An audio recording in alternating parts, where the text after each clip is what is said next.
ఇలా ఎంత బాధ అంటే తల్లికి పిల్లల మధ్య గొడవ పెట్టివి, తండ్రికి పిల్లల మధ్య గొడవ పెట్టివి. నువ్వు ఇలా ఏం చేసినావు? కుటుంబ బంధాల మధ్య చిచ్చు పెట్టినావు. నీ దరిద్రపు గొట్టు రాజకీయం, నీ కోతల వల్ల కుటుంబాల మధ్య ఇలా చిచ్చు వచ్చే పరిస్థితి ఉంది. రండన్న,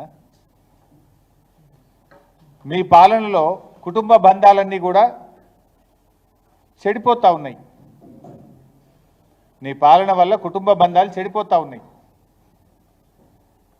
మా కేసీఆర్ గారి పాలనలో తల్లులను పిల్లలు సరిగా చూడడం లేదని, వృద్ధులను పట్టించుకోవడం లేదని, 200 రూపాయలున్న పెన్షన్ను 10 అంతలు పెంచి కేసీఆర్ గారు 2000 ఇచ్చి కుటుంబ బంధాలను బలోపేతం చేసిండు కేసీఆర్.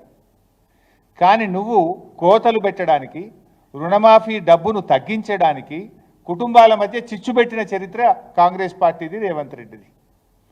కుటుంబ బంధాలను బలోపేతం చేసింది కేసీఆర్ అయితే, కుటుంబ బంధాలను తెంపుకునే విధంగా, చిచ్చు పెట్టే విధంగా నువ్వు చేసినావు. ఇవాళ సురేందర్ రెడ్డి గారి సూసైడ్ నోట్లో ఏముంది? నా తల్లి గారు కూడా నా చావుకు కారణమని రాశాల్సిన పరిస్థితి తెచ్చినావు. అసలు తల్లి కొడుకుల మధ్య చిచ్చు పెట్టి పాటు చేసినావు కదా, ఇంత దరిద్రమా? మీకు చిన్న ఉదాహరణ కూడా చెప్తా. ఇది నా నియోజకవర్గంలో ఒక రైతు బాలరెడ్డి గారు, గురజాల బాలరెడ్డి గారు. ఇది అగ్రికల్చర్ డిపార్ట్మెంటు వారి కుటుంబానికి ఇచ్చిన పేపర్. ఇది నేనేం తెచ్చిన పేపర్ కాదు. గురజాల బాలరెడ్డి గారికి 2 కుమారులు. పెద్ద కొడుకు పేరు విజయభాస్కర్ రెడ్డి, ఈయనకు 2013లో పెళ్ళయింది. రెండవ కొడుకు పేరు ఉదయభాస్కర్ రెడ్డి, ఈ అబ్బాయికి 2018లో పెళ్ళయింది. ముగ్గురికి లోన్ ఉంది. తండ్రికి ఉంది, గురజాల బాలరెడ్డి గారికి, పెద్ద కొడుకు విజయభాస్కర్ రెడ్డికి లోన్ ఉంది, చిన్న కొడుకు ఉదయభాస్కర్ రెడ్డి గారికి లోన్ ఉంది. ముగ్గురికి 3 సపరేట్ కుటుంబాలు, కానీ రేషన్ కార్డులో ఒకే దగ్గర వీళ్ళ పేర్లు ఉన్నాయి. ముగ్గురికి కలిసి ఉన్న అప్పు ఎంత అంటే 6,91,806 రూపాయలు. ఇప్పుడు నువ్వు పెట్టిన నిబంధన వల్ల వీళ్ళకి 2 లక్షలు మాత్రమే రుణమాఫీ అవుతుంది. 3 డిఫరెంట్ కుటుంబాలు కదా. 2013లో ఒకరికి పెళ్ళయింది, 2018లో ఒకరికి పెళ్ళయింది. తండ్రి ముగ్గురి భూములు వేరు, ముగ్గురి కమతాలు వేరు, ముగ్గురి వ్యవసాయం వేరు, ముగ్గురి అప్పు వేరు. కానీ ముగ్గురు మధ్య రేషన్ కార్డులో ఏ దగ్గర పేర్లు ఉన్నాయి కనుక 2 లక్షలు మాత్రమే మాఫీ అయ్యిద్దంటివి. అంటే 6 లక్షలు మాఫీ కావాల్సిన చోట ఈ కుటుంబానికి ఎంత అవుతుంది? ఈరోజు 2 లక్షల రూపాయలు మాత్రమే అవుతుంది. ఈ రైతు పేరు గురజాల బాలరెడ్డి, గ్రామము జక్కాపూరు, జిల్లా సిద్దిపేట జిల్లా. ఇంత స్పష్టంగా ఆధారాలతో సహా చూపిస్తున్నాం. సురేందర్ రెడ్డి గారి ఆత్మహత్య ఇప్పుడు చూసాం మనం.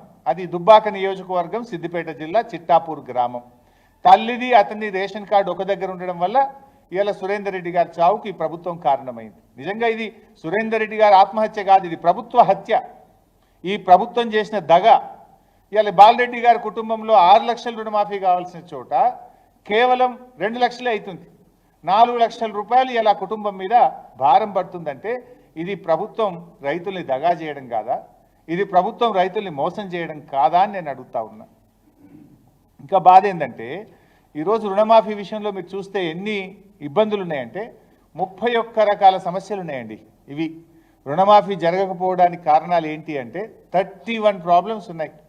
ఇందులో అన్ని డీటెయిల్స్ కూడా ఉన్నాయి నా దగ్గర. నేను ఒక శాసనసభ్యుడిగా రివ్యూ చేశాను. అసలు ఏం జరుగుతూ ఉంది అంటే అగ్రికల్చర్ డిపార్ట్మెంట్ వాళ్ళు ఇచ్చిన పేపర్ ఇది. సార్ 31 రకాల సమస్యల వల్ల రుణమాఫీ క్షేత్రస్థాయిలో జరగడం లేదు అన్నారు.